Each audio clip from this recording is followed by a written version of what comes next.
Hello students, इसके पहले मैं आपको क्लास 10th का जो सेकंड चैप्टर है तुलसीदास राम लक्ष्मण परशुराम संवाद, उसके 2 पैराग्राफ मैं आपको पढ़ा चुकी हूँ। ये हम इसका तीसरा पैराग्राफ पढ़ने जा रहे हैं।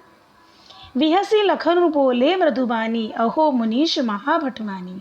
विहसी मतलब दोबारा हंसकर, लक्ष्मण जी दोबारा हंसकर मृदुबाणी में मतलब कोमल वाणी में बोले, अहो मुनीश्वर, आप अपने को बहुत बड़ा भारी योद्धा समझते हैं। महाभट मानी बहुत बड़ा भारी योद्धा समझते हैं। पुनि पुनि मोह दिखाओ कुठारू, इसीलिए बार बार मुझे अपनी कुल्हाड़ी दिखाते हैं। चाहत उड़ावन फूकी पहाड़ू, और फूक से पहाड़ उड़ाना चाहते हैं। यहाँ कुमड़ बतियाँ को उनाऊं, जे तर्जनी देख मर जाई।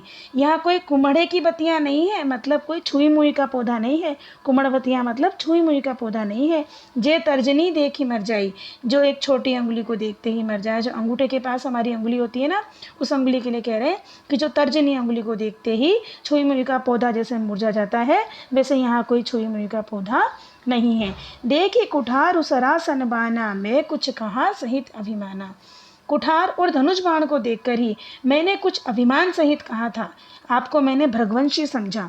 भृगुसुत समझी जनेऊ बोलो की, मैंने आपको भृगवंशी समझा और यज्ञोपवीत देखकर आपको जितना भी कुछ कहा, ये समझा कि आप यज्ञोपवीत हैं, आप भृगवंशी हैं। ये देखकर ही, ये समझकर ही मैंने कुछ कहा था।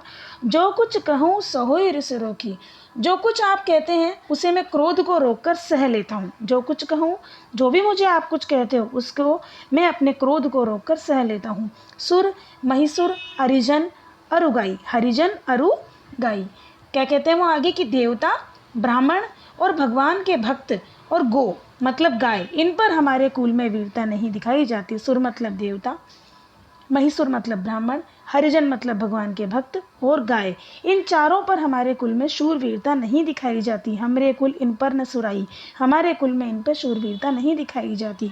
बधे पापू, अगर हम इनका वध कर देते हैं तो हमें पाप लगता है। अपकीर्ति हारे, अगर हम इनसे हार जाते हैं तो हमारी चारों ओर अपकीर्ति होती है, अपयश होता है। मारत हूँ पापरिय तुम्हारे, इसलिए आप ही मुझे मार दीजिए, मैं आपके पैर पढ़ता हूँ। कोटि कुलिस सम वचन तुम्हारा, व्यर्थ धरहूँ धनु बाण कुठारा।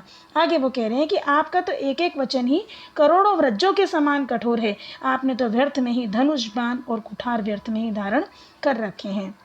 जो बिलोक के अनुचित कहूँ, क्षमो महामुनि धीर, सुनी सुरोष भगवंश मनी, बोले गिरा गंभीर। जो भी आपने धनुष बाण और कुठार धारण कर रखे हैं, इन्हें देखकर मैंने जो भी कुछ अनुचित कहा हो उसे हे धीर महामुनि क्षमा कीजिए।